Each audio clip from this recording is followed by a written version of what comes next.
Rank 1. Page. You are 7 years old, and your father kneels down in the cold courtyard and presses a small wooden sword into your trembling hands, telling you to hold it properly. Your world is a castle you don't own and never will. You carry other men's heavy armor up cold stone stairs until your arms shake and your legs finally give out beneath you. You polish the boots of men who will kick you if you're even a little too slow, working alone in a corridor no one else ever bothers to light for you. You learn the hard way when a knight backhands you across a crowded hall for spilling a little wine on his sleeve, and not a single person in that room says a word in your defense. At night, packed into a room crowded with other boys your age, you sharpen blades that aren't yours and listen quietly to older boys whisper about the ones who simply disappeared one day without any explanation at all. You whisper the exact same promise into the dark every single night, quiet enough that no one else in the room can possibly hear it. Not forever, not like this. Never let them see you flinch, no matter what. Never trust a smile that arrives with a request attached to it. Always, always know exactly where the nearest exit is, even in a room full of so-called friends. Rank 2. Squire. The day they finally hand you a real steel sword, it's far heavier than you ever expected, and everything about this new rank somehow feels heavier than anyone bothered to warn you it would. You're assigned to a knight twice your size and 3 times your temper, and your only real job now is to keep him alive, whatever that ends up costing you personally. Your first skirmish isn't glory at all, not even close. It's mud and screaming and a heavy shield you can barely lift over your own head in time. He doesn't die that day, thankfully. Instead, you do something no one ever prepared you for, something no training yard back home could have possibly taught you. You kill a man for the very first time in your life, not out of anger or hatred, but simply because if you don't act, your knight doesn't walk off that field alive at all. Your hands shake uncontrollably for a full hour afterward, and, honestly, they never fully stop shaking again, no matter how many more battles follow this one. That night, your knight looks at you differently across the campfire, not exactly with pride, but with something that feels much closer to quiet recognition. He sees clearly what you're slowly becoming before you even do yourself, and for one brief, unguarded moment, it visibly scares him more than he'd like to admit. The years that follow blur together into endless training yards, cold border patrols, and the slow, careful work of learning exactly who you can trust and who you can't. Rank 3. Night. The vigil comes first, as it always does. One full, silent night, spent alone in a freezing stone chapel, your armor stacked neatly beside you like a second, waiting body. You think about your father that whole night. You think about the small wooden sword he once gave you. You think hard about how far you still have left to go from here. At dawn, the flat of the ceremonial blade finally touches your shoulder, once and then again. "Rise, sir." The words land far heavier on you than you had expected them to.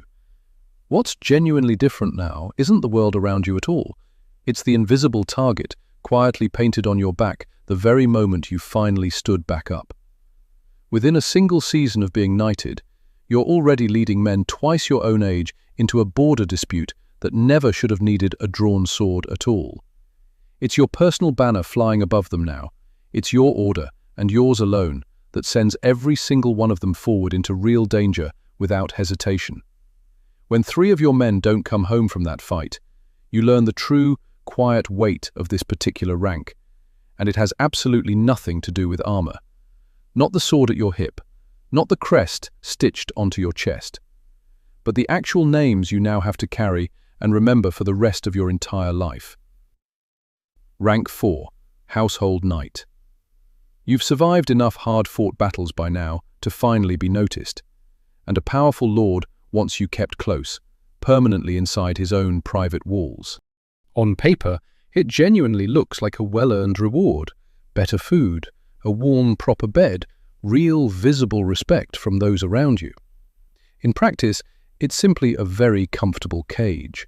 Now you slowly start to see the rot up close, the slow, patient kind of rot that never once shows itself openly on any battlefield you've ever personally stood on.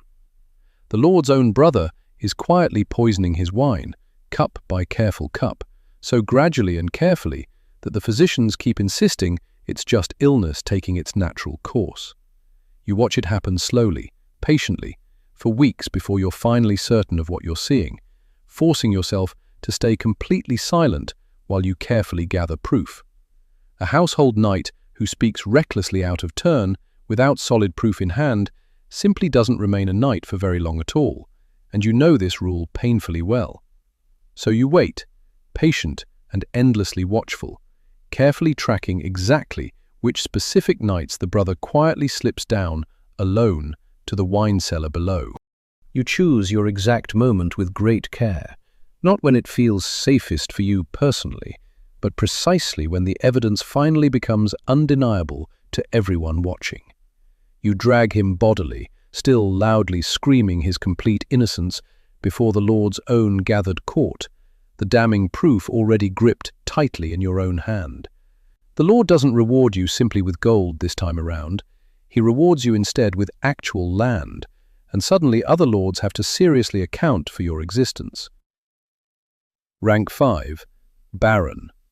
A brand new title, a modest keep entirely your own, and almost immediately a serious problem that no sword on this earth can ever hope to fix for you. Your own peasants are quietly starving through a particularly brutal winter, their communal storehouses noticeably emptier than anyone had reasonably expected them to be. A neighboring baron is deliberately hoarding grain along the shared trade routes between your lands, spreading word at court that the resulting shortage is entirely your own careless mismanagement. Every hard-earned instinct built from your long years as a knight tells you to ride straight to his gates and simply take back by force what's rightfully owed to your people. You don't do it. Instead, you ride calmly to the crown itself, carrying detailed ledgers, sworn credible witnesses, and careful documented receipts as your only real weapons in this fight. You win the argument decisively in front of people who genuinely matter, far more than any battlefield ever realistically could, and it costs you nothing at all but patience. You win the argument cleanly. Your people eat well that entire winter, and for once, the hard-won victory doesn't require a single drop of anyone's blood being spilled. But winning that particular argument quietly makes you a lasting enemy who never forgets and never truly forgives, and who now waits patiently for the very day you finally slip up. Rank 6. Earl. The crown formally grants you a much wider earldom now, considerably more land, a proper seat on the royal council, and your very first real taste of complicated court politics. Everyone at the royal court smiles warmly and openly at you now. Everyone present is also quietly and constantly calculating exactly how useful you might still prove to be for them. The very same baron who resented you bitterly for years is now formally beneath you in official rank, and that particular humiliation quietly eats away steadily at him inside. He does the only thing genuinely left to a man with no remaining army and absolutely no real case left to make against you. He deliberately starts a carefully aimed, malicious rumor that you've apparently been meeting in complete secret with an envoy sent from a hostile rival kingdom. It's a completely fabricated, deliberate lie from beginning to end. In a crowded room full of people who genuinely thrive on juicy gossip, a well-told lie can travel much faster and much further than any plain truth ever could hope to. You have exactly one real option left open to you now. Prove that damaging lie is false publicly, before it fully hardens into something people simply accept as established fact. Reliable witnesses, precise verified dates, and a fully documented trail that leads absolutely nowhere, anywhere near any actual rival envoy at all, anywhere. The scheming baron is completely and utterly ruined by the very end of it all. And you, for the very first time in your life, are truly and properly seen by the crown as someone who genuinely matters. Rank 7. Duke. The aging king formally elevates you all the way to duke now, command of an entire sprawling region, your own dedicated standing army, and real, tangible influence at long last. This is the exact rank where the true, quiet, whispered war finally begins in earnest, far away from any open, honest battlefield you've ever personally known before. The old king is visibly aging now, with each passing month, and he still has absolutely no clear, undisputed heir formally waiting anywhere to eventually take his place on the throne.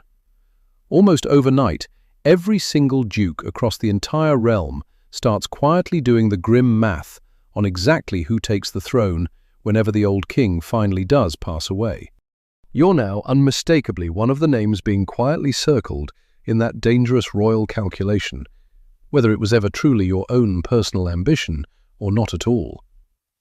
One particular rival duke quietly decides that the safest available solution is to simply remove you permanently from the picture, and to do it as quietly as humanly possible. A hired blade patiently waits for you, alone in a dark castle hallway, well past the stroke of midnight, exactly when those particular corridors are supposed to stand completely empty. You survive that brutal assassination attempt against you, though certainly not entirely without real cost, and not without leaving behind a very visible mark of the fierce struggle. He himself doesn't survive what happens directly next, once the king learns with absolute, total certainty exactly who it was that sent that hired blade after you in the dark. You genuinely never once asked for this particular, brutal fight to begin with. You have it thrust upon you anyway, because that is simply the steep price this high rank quietly and constantly demands. Rank 8. Regent. The old king finally dies before he can properly name any heir the full council will accept without seriously risking open, bloody rebellion breaking out in the streets below. You quietly become the reluctant compromise that every competing faction can just barely tolerate, even though absolutely none of them fully trust you yet, not even remotely. Regent, formerly holding absolute royal power in the name of a throne that currently has no one at all sitting properly upon it, for exactly as long as that fragile situation lasts. This is honestly the loneliest official rank you have ever personally held in your entire life, carrying none of the usual legitimacy that normally protects a truly crowned ruler. Two entirely separate great noble houses raise their open rebellious banners within a single tense month of one another, testing your fragile new authority almost immediately. You firmly put down that first dangerous rebellion with cold, hard steel on an open battlefield, though at a steep personal cost far higher than anyone had reasonably anticipated beforehand. It's a genuine, hard-won victory, though admittedly a quiet and grim one. No triumphant songs get written about it afterward, and absolutely no one sings your name proudly in any great hall. The second rebellious house comes directly at you, very differently this time around, choosing quiet, patient political threats instead of drawn, honest swords entirely. You manage to put that particular threat down instead with a carefully arranged marriage alliance you genuinely never wanted and had never once planned to personally make for yourself.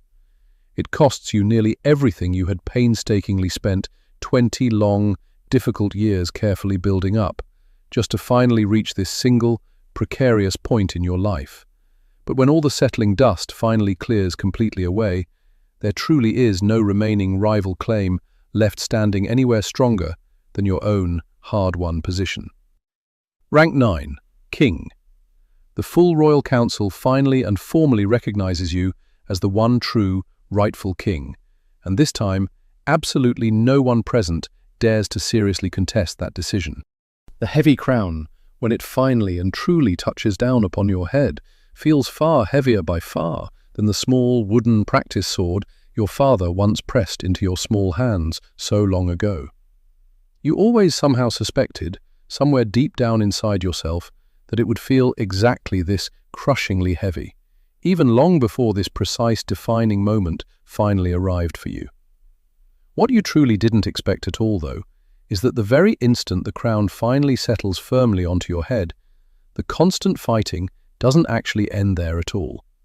It simply changes its outward shape entirely from this point forward, quietly moving instead into far quieter rooms and much softer, more dangerous private conversations behind closed doors.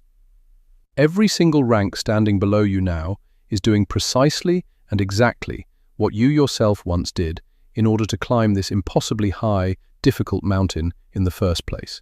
Constantly watching carefully for any sign of weakness in you, quietly counting every single one of your inevitable mistakes as they happen, patiently waiting for their own perfect moment to finally arrive. The long, brutal, difficult climb up here was genuinely never actually the hardest part of any of this entire journey. Staying up here permanently, safely, and alive, that unquestionably is.